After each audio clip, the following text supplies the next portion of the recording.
Unsyndicated presents Shep and Sean, featuring Matt Shepard and Sean Baligian.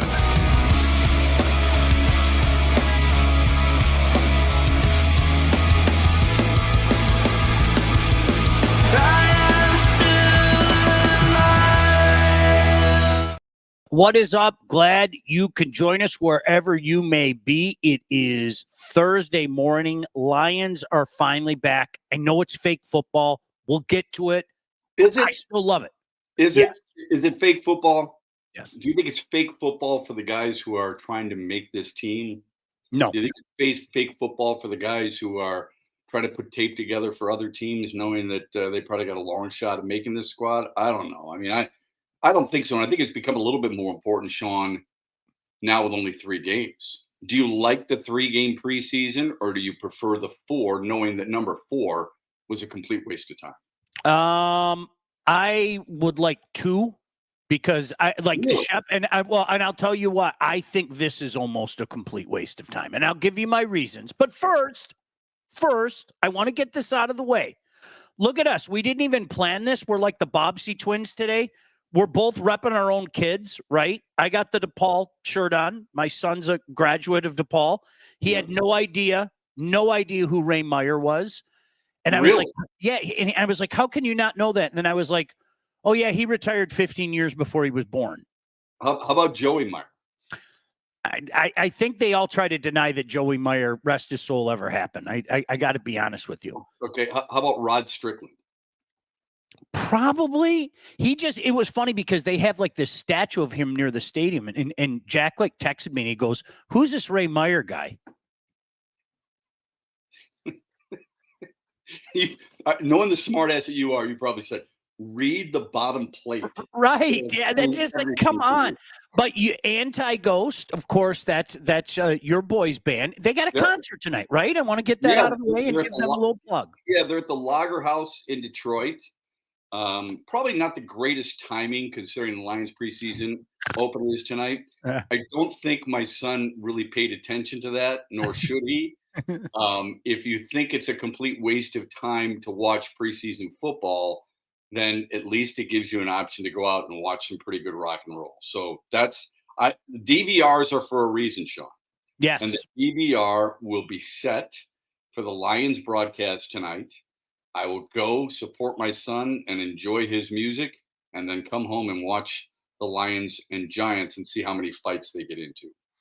Shep, okay, so I think both things can be true. I'm going to watch. I'm in. I count on it. I don't think that's a waste of time. I think today, more so than ever, these guys, because the NFL is 11 and a half months now, we know that. They know who is going to make this team and who is not. They know pretty much, not totally, how a depth chart is going to look. I think that there are a couple jobs available, but would you agree with me? Most of the jobs and most of the pecking order, so to speak, has already been decided. Yeah, I would say of the 53-man roster, Dan Campbell and his crew know 48 to 49 players who've made it already. Yep. Right. And then there are some open spots. So with that said, I think it's important to be able to establish some type of routine while you're on the road, routine for a game week. And I think it's important, obviously, to play against somebody other than your own teammates. You said 2 games. Look, that's fine. I think Roger Goodell would like just 2 preseason games because he wants more money on a regular season. Sure. Which has always baffled me when he constantly talks about, protecting the athletes and all this. No, this is about money. It's about so how many games are enough? It's a great question. I don't know if there's ever a right answer. They have 5 NHL preseason games, right? Mm-hmm. You have over 20 preseason baseball games.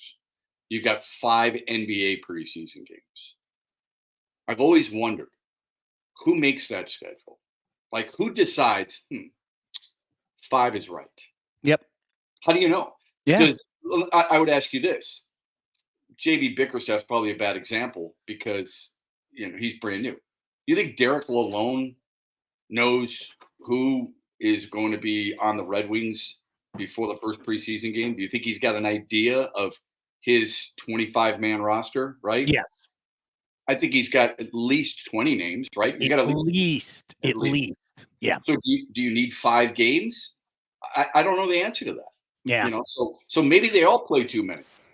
It's different. I was trying to explain this to our mutual friend Blake the other day. It is different than it was even when we were young bucks and driving up to Saginaw. Okay. Yeah. Yep. It really was a situation where for some of the guys, not all of the guys, but for some of the guys, it was, oh crap, I got to get back in shape. Okay. And I've heard the horror stories from 30, 40 years ago. I'm not going to talk about that because I don't know. But, like everything else, maybe it's been exaggerated through the passage of time.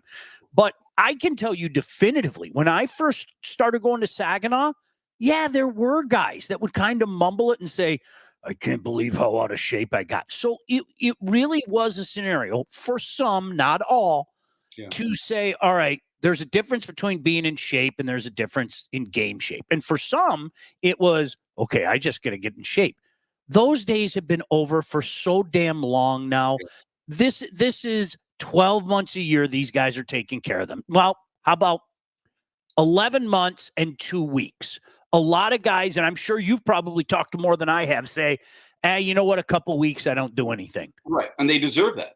Absolutely. Yeah. I mean, you're 100% right. It's a different era now where they all have personal chefs. They all have personal trainers. The training sessions are much different. I get all that. But for young guys, I would say even for still guys like Jahmyr Gibbs and Campbell and Williams, I still think these are important games from a repetition standpoint. Sure.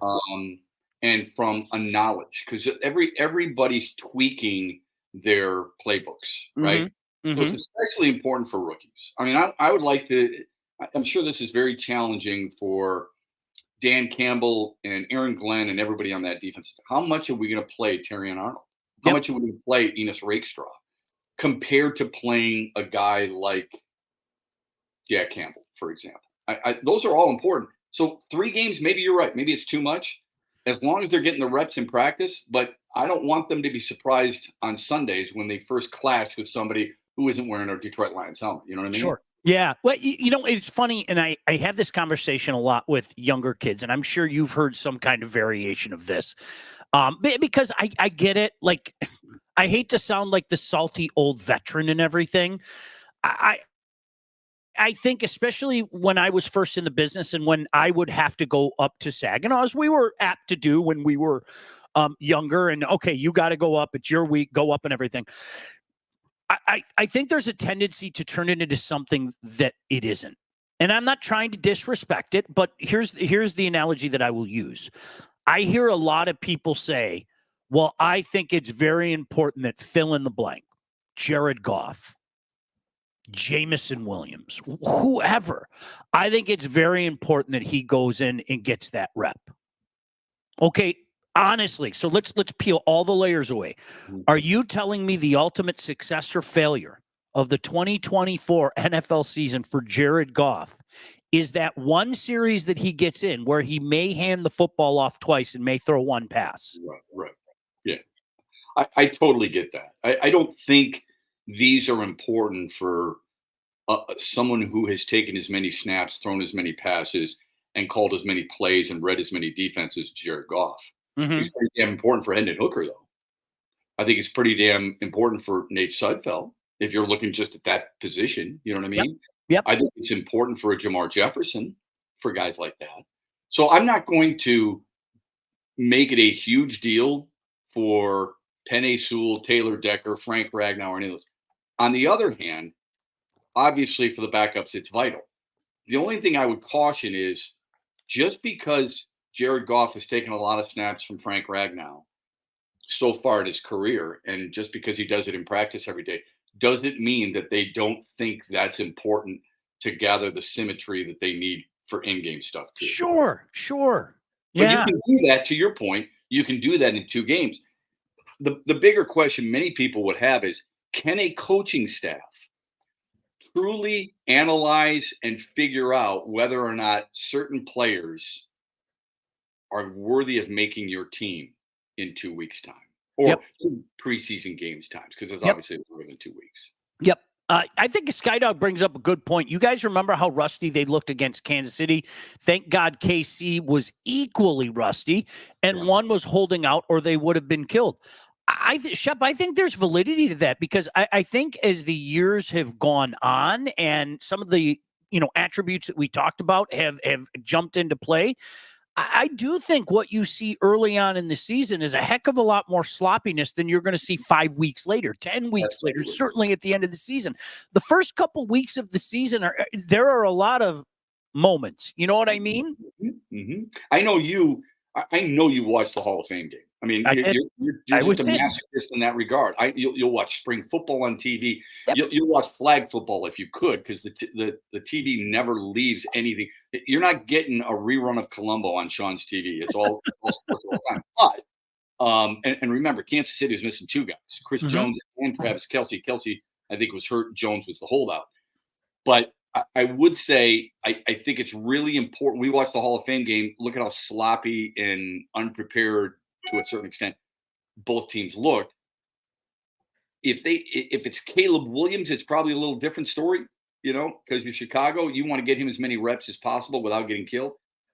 For Detroit, I think it's such a luxury for you and I to be able to talk about this team that already has 98% of its starters set.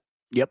And B, there is no drama with this team whatsoever.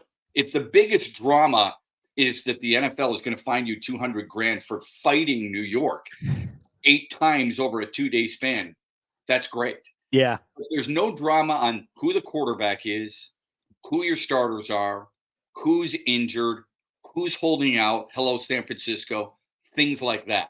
Yep. That is probably, and you and I have covered it from the Pontiac Silverdome days to Saginaw to Allen Park, one of the fewest, if not the only time that I can recall where the Lions have gone into a preseason and hopefully come out of the preseason in this type of situation. It is, Shep, it is absolutely remarkable. How many times have we sat back and said, there isn't an answer here, there isn't an answer there, there's no depth here, there's no depth there. Now, that doesn't mean that there aren't some questions. I'm not sitting here saying we're on the precipice of going on some, majestic New England Patriot, Dallas Cowboy, Pittsburgh Steeler run. There are some questions, and I want to get into that. But when I compare what this is to, I always use the Mooch era. I mean, that was like, all jokes aside, Shep, you're out there every day like me. We're building something good here. You know that, right? We're building something good here.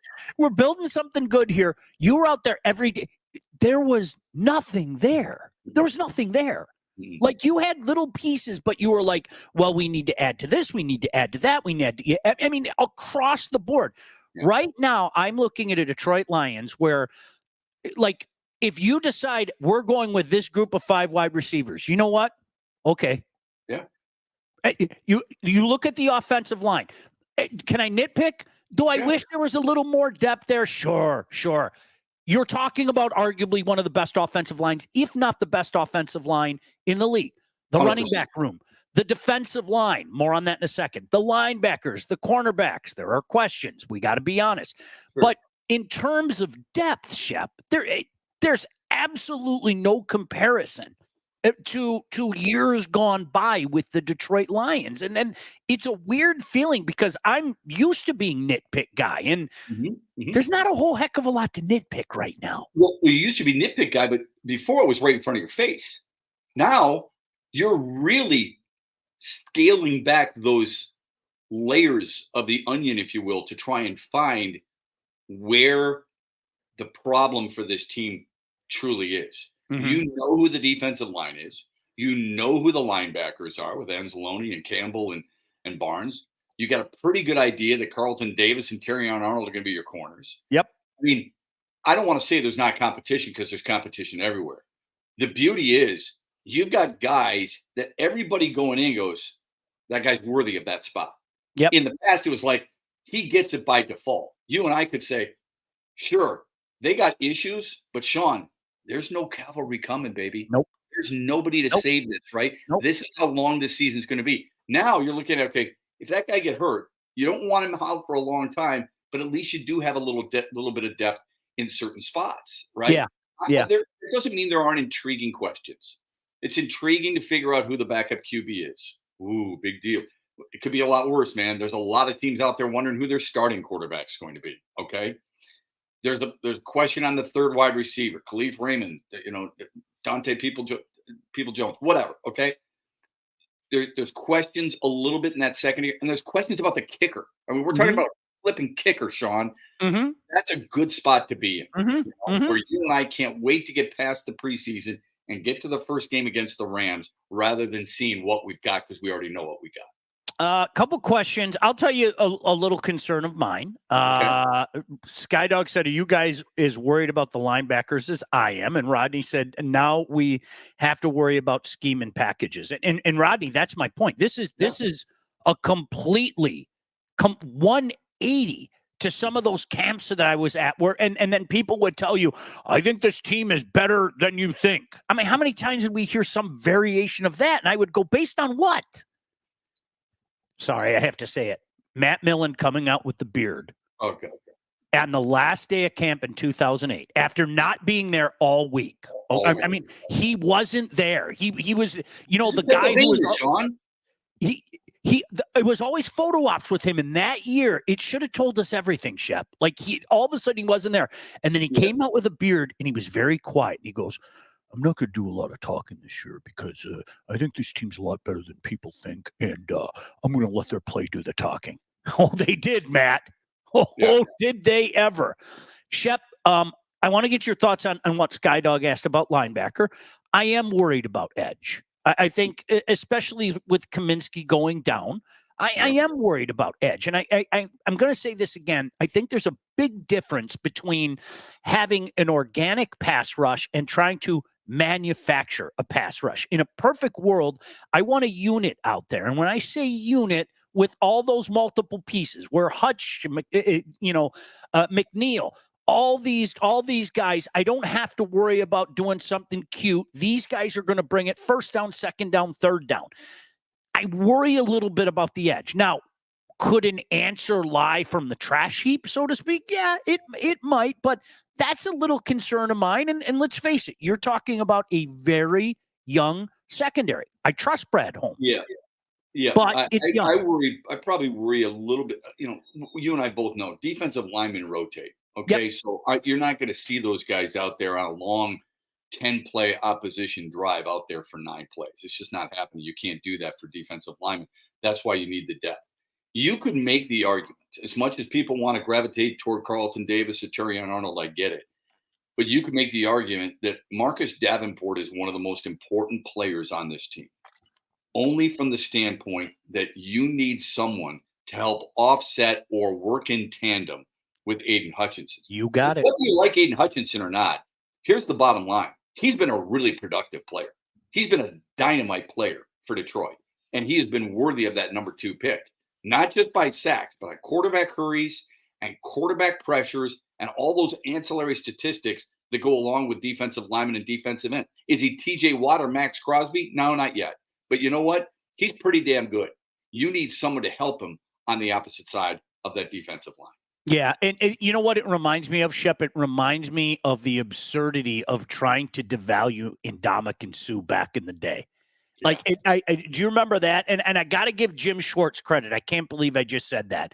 Yeah, but I know Jim Schwartz was a huge proponent of stop looking at the numbers of Ndamukong Suh. What Ndamukong Suh brings to the defensive line, you can't quantify it with statistics. I mean, Cliff Averill could, but you can't tell me, no disrespect to Cliff, you can't tell me that a lot of that success wasn't due to the fact that he's being singled, because Ndamukong Suh is being doubled and tripled constantly, and that's 100%. What he had to endure.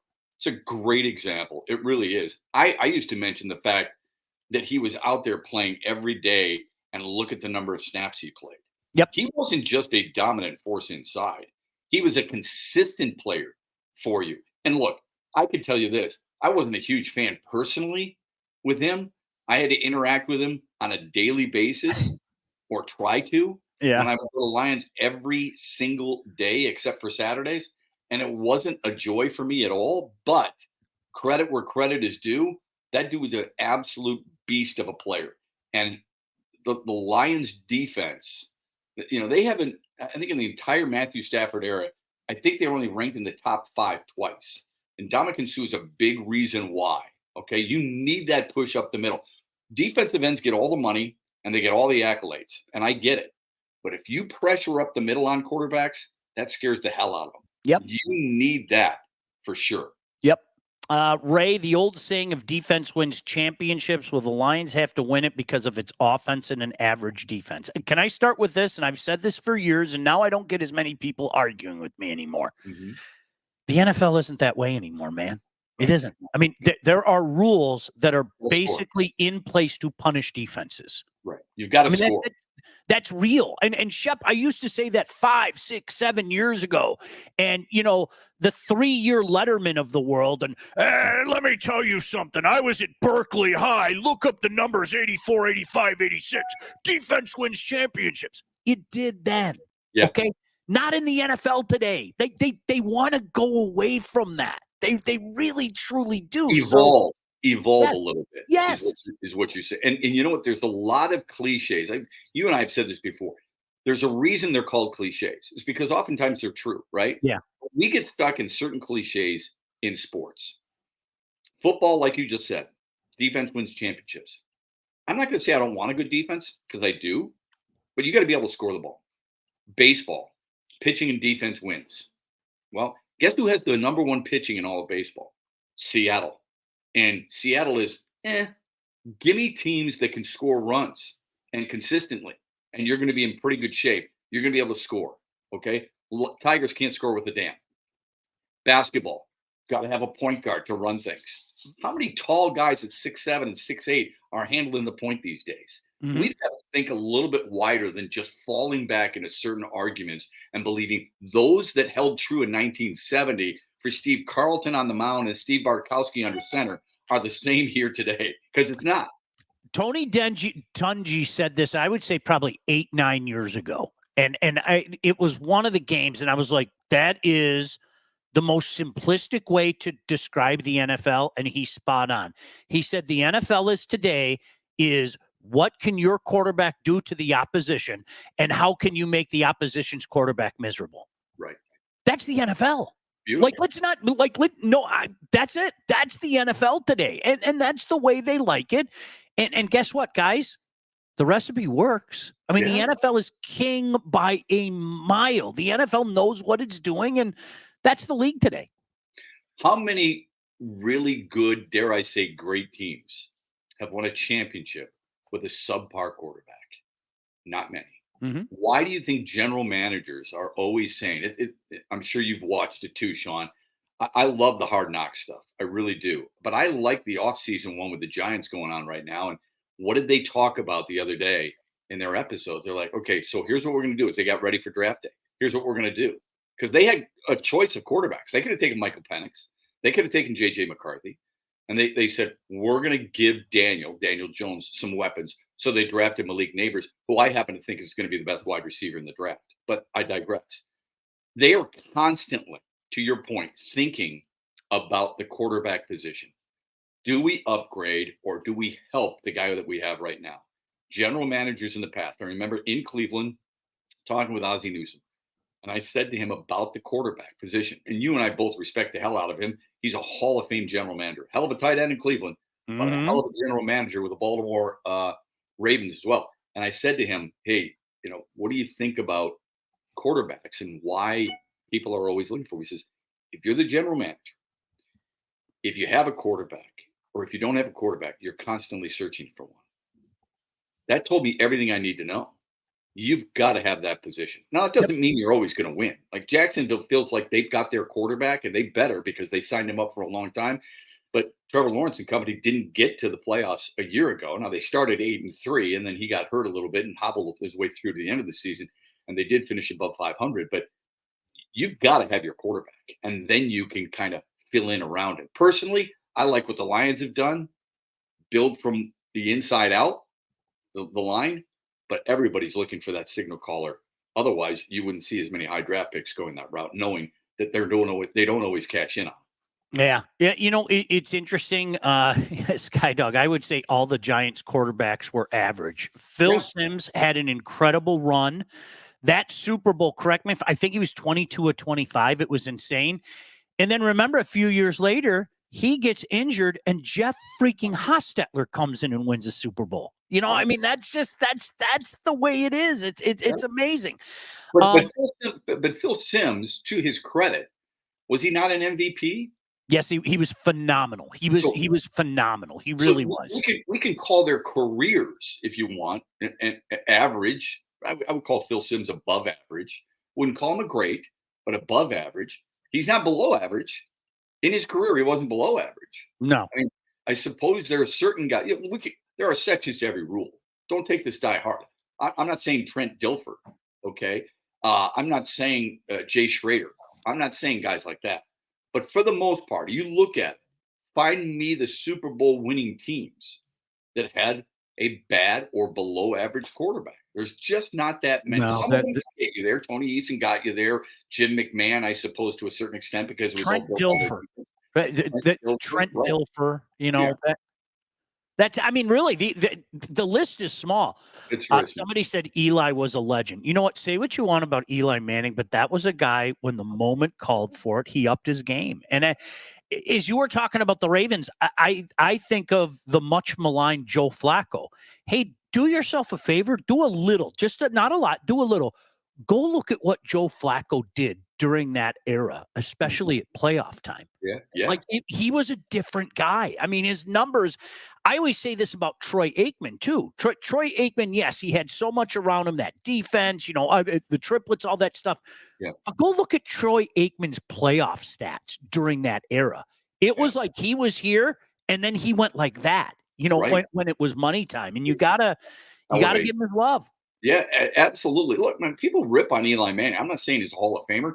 He's in the discussion. I don't give a crap. You win 2 Super Bowls. There's not many guys who've won 2 Super Bowls, folks. You got it. You want a player to elevate at the right time? He elevated at the right time. Did he get lucky with a David Tyree catch once? Yes. That happens to players all the time. It happens to quarterbacks constantly during the season as well. Give him some love because he deserves it. Yeah. No doubt about that. Somebody brought up Jim McMahon. That was just a perfect fit. That was in a different era of football, I might add, but that was a perfect fit. Ran the ball and relied on their defense. Absolutely. Yep. Lorenzo said there's so much talk about Allen and Jackson being elite, but like Goff, they too have been deep into the playoffs and come short of a title. Give Goff his flowers. I'm going to say it again, okay? And I'm going to keep confessing my sins, Shep. I can't speak for you. I thought Jared Goff was done. He looked like a broken man with the Rams. And quite frankly, his first year here, a lot of that baggage, it looked like it was on the field too. And guys don't usually bounce back. He absolutely bounced back. You're saying his last year with the Rams, though. Yeah. They put him in when he led him to a Super Bowl. Right. They put him in positions of comfortability, and that guy who looked broken, and not just by like his play and all the turnovers he had, looked like a completely energized quarterback. And it's amazing when you put people in A, positions of comfortability, and B, when you have an dominant, and I don't use that word lightly, dominant offensive line. And that's what the Lions have right now by comparison to the rest of the National Football League. So I'm with you. I'm one of those guys. If you missed on something, say you missed. I missed on Jared Goff. I thought he was done. And that's why Brad Holmes is a general manager, and I'm sitting in my basement right now. I don't know if I didn't know if he was done. I wasn't going to give up on him yet. But obviously, anybody who's going to be successful needs people around them. Good coaches, great coaches, put their players in position to succeed. Mm-hmm. And I think what the Lions recognized quickly, and I think this is where the relationship with Brad Holmes and Jared Goff in Los Angeles paid off. Brad Holmes knew what his quarterback strengths were, but he also recognized what his deficiencies were. Yep. He did everything he could to accentuate the strengths and minimize the deficiencies. You bring up the dominant offensive line, that was it. He's got a lot of weapons. He's got to love it here because of where this team is, the weapons that they have, the system that he's under, but the people who manage him recognize too what his strengths and weaknesses are. And I think it's so refreshing for us to be able to talk like this. I cannot tell you folks how many times when Sean and I were at a studio in Farmington Hills or in Southfield, and as we get ready to go on the air, all we did was complain, shake our head, say, look at what's going to happen this week, or look at what just happened on Sunday. All you had to do was give a phone number and people would go crazy. Okay. Yep. Now it's awesome to be able to hear people glowingly, nationally, talk about your team like it is the blueprint for National Football League teams. It's amazing. It was fantastic. It's night and day. So Scott put Jim Plunkett down. He's digging deep. Jim Plunkett did win 2 Super Bowls. Okay. Jim Plunkett was a first-round pick, first overall. Jim Plunkett won the Heisman Trophy. Jim Plunkett was a pretty damn good quarterback. Again, not a Hall of Famer. Folks, I said below average. Jim Plunkett was not below. Now, early in his career, it was a struggle because he had some crappy teams. You put some talent around guy.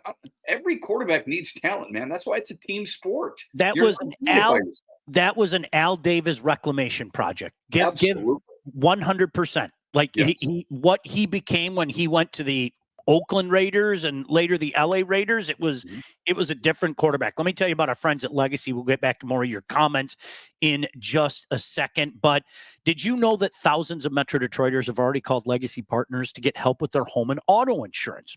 My family did. And our friends at Legacy Partners are one of Southeast Michigan's top independent insurance agents.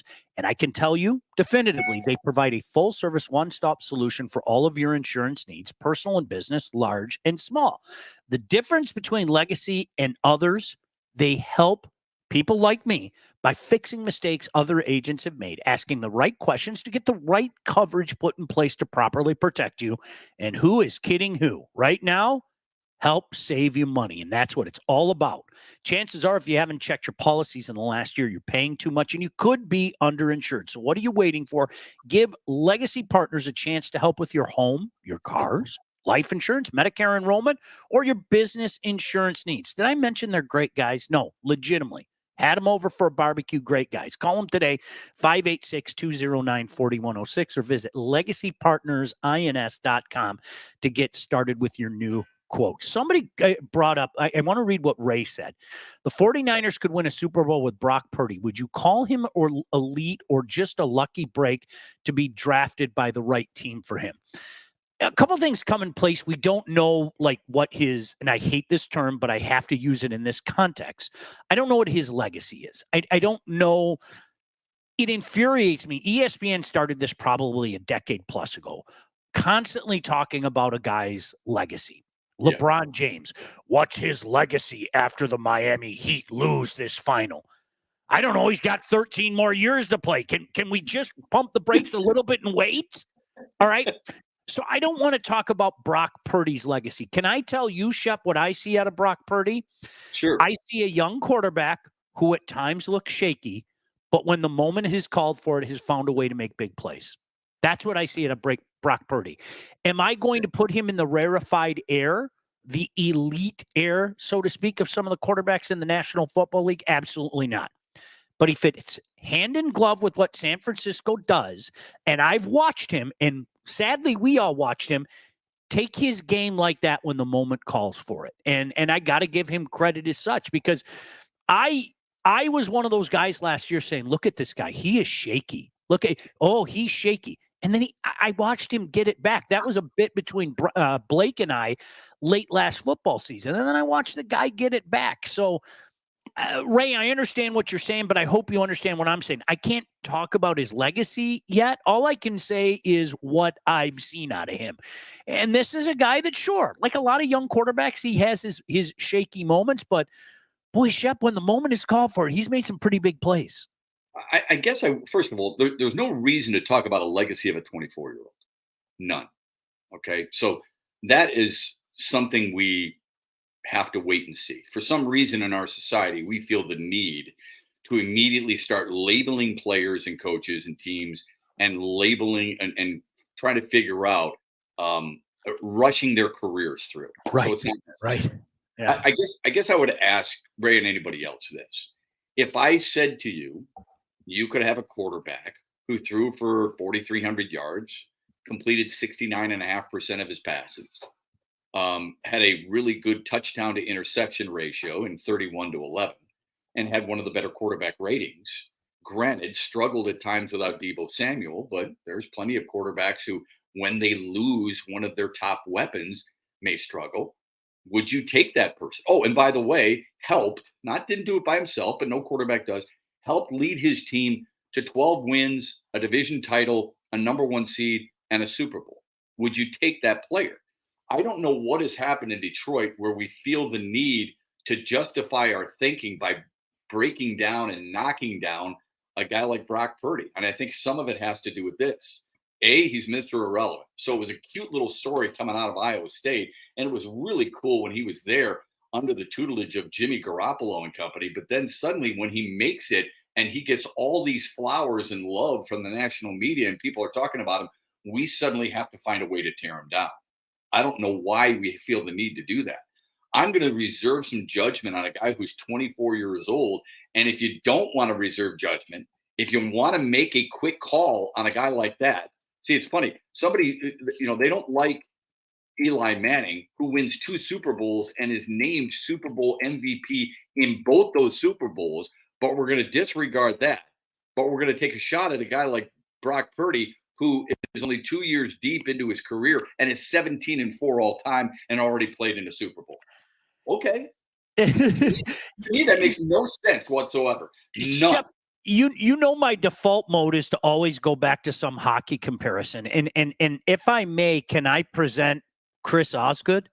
When Chris Osgood was traded away from the Detroit Red Wings, there were many people in this town. I am raising my hand. I am one of them that thought, that was a cute little story. He was a backup in 97. Well, 98, pretty much any goaltender could have won that Stanley Cup. So, okay, whatever. Best of luck to you, Chris. Whether you go to the Islanders, you go to the Blues, best of luck to you. And I say this all the time, and I said this to Chris Osgood's face, okay? In 2008, you saw how valuable that guy was. You saw how damn good that guy was. Because I will say this until my dying breath, the Detroit Red Wings, as good as that team in 2008 was, do not win the Stanley Cup without Chris Osgood. They were starting to go under in the first round. That's why they yanked Dominik Hasek. That's why they put Chris Osgood in. And Chris Osgood promptly comes in and wins, 7 in a row, whatever the hell it was. 8 in a row. As I do the quick math, or was it 9? Whatever. Okay. He was phenomenal. And no disrespect to Hank, he should have won the Conn Smythe Trophy in my mind. If I was down there, if I was voting, I would have given him the vote because where the team was pre-Osgood and where they were after Osgood, I mean, to me, that is the definition of Conn Smythe. And that's why I caution people not to talk so much about that legacy crap. And LeBron James, again, to me, is the poster child of legacy, okay? So if we're sitting there trying to define his legacy in 2011 after they lose to the Mavs. Yeah. All right, well, what we don't know is he finally went and won a championship in Cleveland. Then he went to LA and won another championship. It's stupid, and it's not fair to anybody. Did I just stick up for LeBron James? I did, you get my point. It took me back a little bit. You're right, but you're 100% right about that. In addition to the gold medals, and in addition to becoming the all-time leading scorer, there's no reason really to push that. If a guy's 36, or if you want to look at Aaron Rodgers' legacy, go right ahead. I just don't think it's not worth anything to do it with a guy like Brock Purdy. Now, sure. Ray says Jimmy G had similar numbers to Purdy, got hurt, went to Vegas, and was never the same player. Skilled players can make or break a quarterback. Absolutely they can. But Jimmy Garoppolo was simply awful. He did have Devontae Adams. That's a pretty good player, okay? It's not like he was void of any weapons, Josh Jacobs.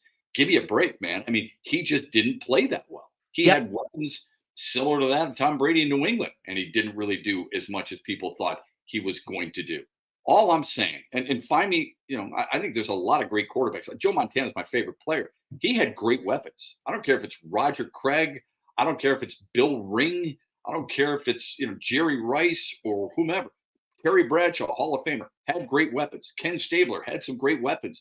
Eli Manning, Peyton Manning, Tom Brady, they all had good weapons. You're not winning this by yourself. Yeah. Of course they've got weapons. They help those weapons, and the weapons help them. Yep. It's as simple as that. Let's talk about our friends at the Wealth Advantage Group if we can for a moment. If you are ready to take charge of your financial future, look no further than the Wealth Advantage Group, located in historic downtown Northville and owned by the Hanson brothers right there. With over 20 years of industry experience, they understand that your financial goals are as unique as you are. That's why they offer personalized, expert guidance to help you navigate the complexities of financial planning. Now, whether you're saving for retirement, getting ready to sell your company, or already in retirement, they can help guide you through every step of your financial journey.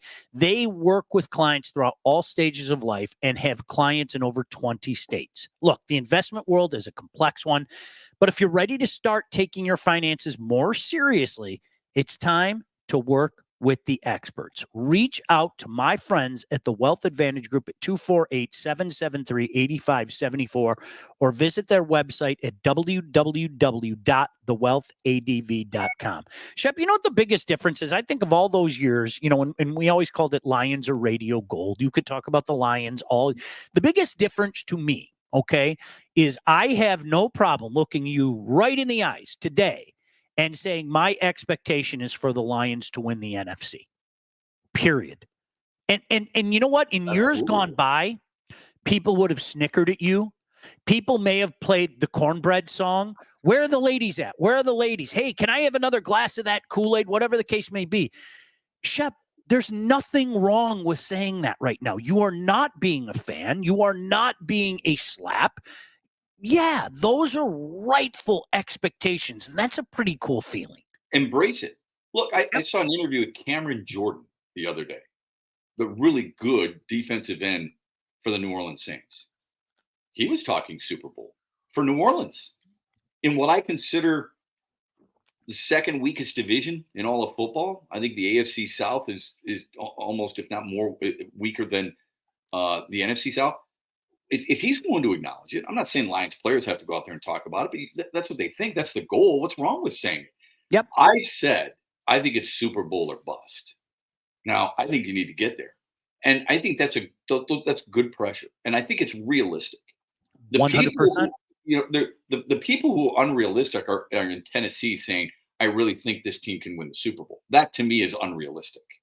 All right. But the Lions, not based on last year, the only thing I would say to that, Sean, is one little asterisk. If they're healthy, they should get to the Super Bowl. Yep. If they lose Penei Sewell for half the season, I can understand a justifiable loss here or there down the stretch and what may derail them from getting there. Yep. If they don't have Jared Goff and they got to go to Nate Sudfeld or Hendon Hooker or whatever, that's a problem. Even though I think the Lions would go out and get a veteran. Don't kid yourself. There are certain key guys, and this goes back full circle to what you said at the very beginning of our show, and that is depth. This is why you have to build depth. But it's really, really hard to keep really good players who are depth players for you, wouldn't be a starter for somebody else. Look, that's why Graham Glasgow can be really important. That's why Malcolm Rodriguez can be really important. You got it. They may not be starters on your team. They may be a starter somewhere else, okay? They could go down to Carolina and probably start. But the bottom line is, with this team, they're still valuable, even though they're backups in the roles that they have, because you just never know. It's such a different feeling because how many times in years gone by we were sold hard on Scotty Anderson, or to this day, he whose name I dare not mention, it rhymes with Palimba. Our mutual friend Killer would tell me, this was like a bit for like 3 years. Dude, I'm telling you, 10 sacks is your minimum. Okay, you can laugh at me. You can laugh at me, dude. But just remember, at the end of the year, I'm going to call you out. Hey, there was always some, just wait until you see this Camp Warrior, things like that. that's what's so different about this. It's like, no, we've seen this. Like, I've seen this out of a vast majority of guys. I've seen a team being built properly and a guy, playing chess and looking 2 years in the future where everybody's going in 2021. This team's not as bad as people think. It's like, man, if you can't figure out this is all about a couple years from now, you're just not paying attention. And for once, oh my goodness gracious, those seeds that we planted, they grew into beautiful flowers. Now, where's it going to go from here? I don't know. They have a chance to figure that out. Ray, well, we do know this, Lon. We do know this. Back in the day, Akika Lama-Francis was a hell of a college athlete. Yeah. So athletic that he played volleyball too. Yes.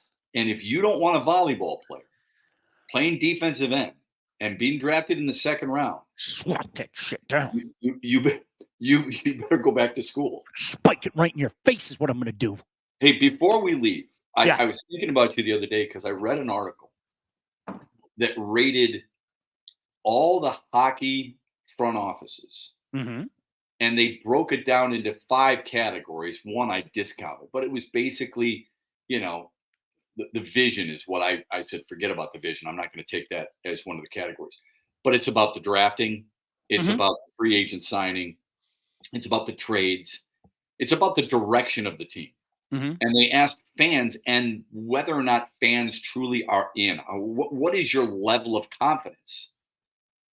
The Red Wings a year ago in this same poll, and there's plenty to speculate about the poll. Okay, I'm not a huge believer in, well, the fans say this, so it's got to be gospel, because you don't know how many people are voting, number one. And, I belong to this service, and I'm not getting any questionnaire from them, so I wonder where it comes from. But the Red Wings were 12th a year ago. They are 21st now. Mm-hmm. From a fan confidence perspective. Mm-hmm. Their overall grade, if you combine the key categories, is a C-. They didn't get anything higher than a C+. And I wonder, knowing that you have told me, patience, understand the vision, understand from which it came. And I truly believe, had they made the playoffs this year, it probably would be more middle of the pack. 14, Sure. But I wanted to get your take on going from 12 to 21. And just so people know, the ceiling is 1, which is Florida. Of course, they just won the Stanley Cup. But I found that people are starting to get a little antsy and a little questionable when it comes to some of the decisions that were being made. I say this all the time, Shep. If that's the way you feel right now, that's your fault, because the man told you the day he was hired, this wasn't about getting back into the playoffs. This was that was not. And I still don't understand how anybody could have felt better if they got into the playoffs last year and got crucified by the Rangers. I don't know how that makes anybody feel better, but It's progress. Yeah, but to me, and again, August 19th, 2019, the man stood up there and he goes, "This isn't about getting back to the playoffs." I can counter that as well with something that, so do you see these prospect pool rankings as well? Yeah, there are all these prospect pool rankings, how deep somebody is in their system and everything. The Red Wings went, if I'm not mistaken, don't quote me on this, I think they were 5th last year to 17th this year. Conversely, and this is something I'm sorry, I've said for 2 years that people are going to have to contend with. Montreal skyrocketed based on the fact that they had 2 first-round draft picks and one that everybody's slobbering over, and Buffalo skyrocketed. So you have to remember, the Red Wings aren't the only team going through this process right now. There are other teams that are being creative and getting themselves extra draft picks. And I think when you add it all up, it could be very fun a couple years from now to watch the current hierarchy of this division kind of go like this. And we're already seeing it in a certain regard with Tampa. How long can you keep that going? And watch Detroit and Montreal and Buffalo go like that. I think it's fun. Where's my confidence level at? I feel the exact same way as I did 3 years ago, 2 years ago, and last year. I mean that. I think Steve is doing it the right way. And Steve knows that he's in a town where he's going to be allowed to play the long game. Other places, maybe not so much. Maybe not so much. It's like, okay, crap. After the 5-year rebuild, we're going to have to show some results. Shep, I cannot envision a scenario where Steve Yzerman is in trouble. I can't. I mean, you tell me if I'm wrong, at least looking ahead to next year. If we're having these same conversations 3 years from now, that's a different, but like right now, I can't envision a scenario where Steve Yzerman's in trouble. So I think he's going to play the slow and steady long game in regards to this and try to replicate the success he had in Tampa. And I always remind people it's not fair to compare the two because he didn't inherit Victor Hedman and Steven Stamkos. There was nothing here, if we're being honest. But I agree with all that. It might be a different discussion if we're in the same situation next year. But you do have to admit, that, even though his drafting, I think, has been proven to be good. Okay. Mm-hmm. The trades and the free agent signings have been less than overwhelming. You can call it underwhelming if you want. So if you're going to break down the different aspects of the organization and what was considered his strengths, people are still waiting for those strengths. Ironically enough, Tampa was rated 3rd in that poll. And I think, and look, a lot of our viewers here are really smart. Joe says it could be because the Lions' quick ascent to success and the Yzer plan taking a little bit longer. Yeah, that could be because this is a fan poll. Lowe says polls are made for polarity. Absolutely. This gets people discussing about various things in organizations and where they're at. But I wanted to get your perspective because I found it interesting that people are there's some lack of patience, and I don't blame them, but there's some lack of patience going on right now in Red Wings love land. You know what I mean? We have a couple mutual friends. I'll just call them Dan and Ryan for the sake of an argument. And Dan and Ryan could tell you this definitively, Shep. I was having this conversation 5 years ago saying, I know exactly what's going to happen 5 years from now. I know. I mean, there's no doubt in my mind. When in 5 years, the Red Wings haven't done anything, all of a sudden people are going to say where this is going, and they'll get my back for it. I said that on the radio show, Shep, it's because this is what was going to happen. And this isn't just a Steve Yzerman thing, mind you. This is many general managers, and a general manager not named Steve Yzerman, and by the way, for the record, not named Ken Holland, told me the same thing. He said, this is like, nobody can understand. You're talking about 5 years before the clock even starts running. I know nobody wants to hear that, and that's why you can't verbalize it, but idiots like me can.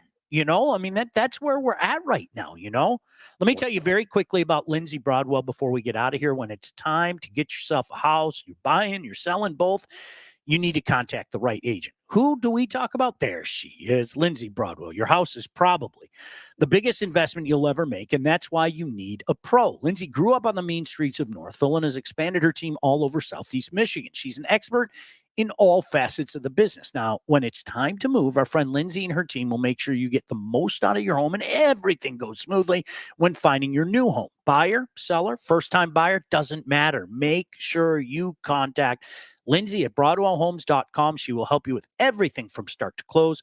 Licensed realtor at Real Broker LLC. Start your search today at BroadwellHomes.com. And before we forget, Todd, let's get the 2-for-1 here.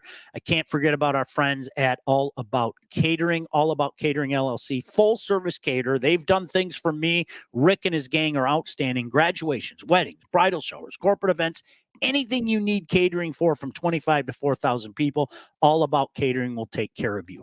Customer service and satisfaction is their number one goal. And boy, they took care of us. So don't sweat your next big event. Just go to All About Catering, LLC.com today to see their menus and all their 5-star reviews, or call 586-731-1398 to get your event started. You know what's interesting, Shep? Hey, listen, with all the tail coming up, Sean, and all the parties going on for NFL, is that not the perfect time to call that company and say, I don't want to cook.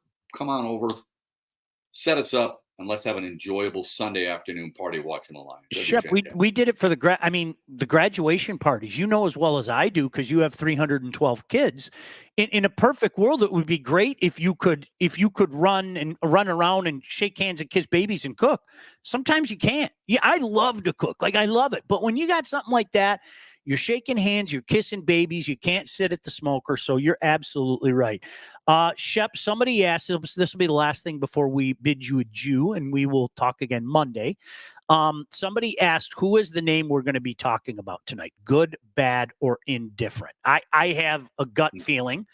I'll go first, okay? I don't mean to put you on the spot, so I'll go first. Jake Bates. I think there's a reason why he was in the USFL with the Michigan Panthers. I think you're seeing that reason so far during camp. He's got a big leg, which is so important today. But when you're missing those moderate field goals and regularity, it terrifies me. And I'm not going to lie. I know everybody's rooting for him. So am I. Hope the kid puts it together.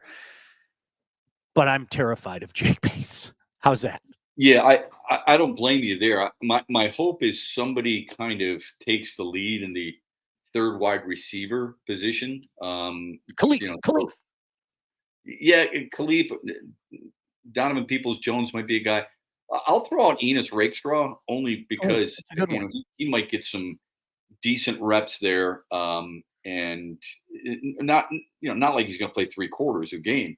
Not like he's not going to make this team. I think obviously he is, and he'll be an important part. But he's going to be given an opportunity, I think, to see what he has shown so far in practice. So I'm going to say Enos Rakestraw. All right, excellent. Enjoy the show tonight. Enjoy the Lions tonight. Anti-Ghost. Check them out. Make sure you check out their entire catalog as well. Todd, thank you. Thanks to all of you guys. We'll talk to you soon. See you later. Bye-bye. No, seriously, bye. Shep and Sean, featuring Matt Shepard and Sean Baligian. Produced by Todd Losey and Blake Matcherzak. Executive produced by Sean Baligian and Todd Losey. Theme song, incidental music, and related sound effects are from Still Alive by Anti-Ghost.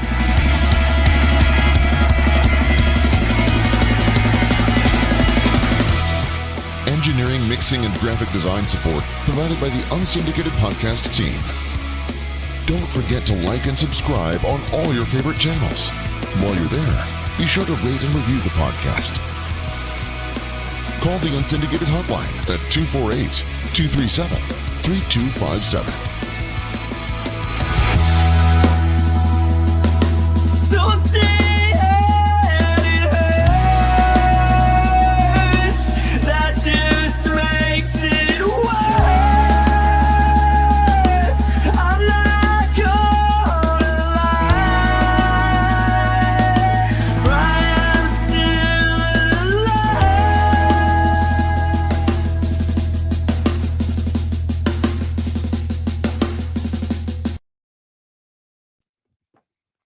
Todd, thank you.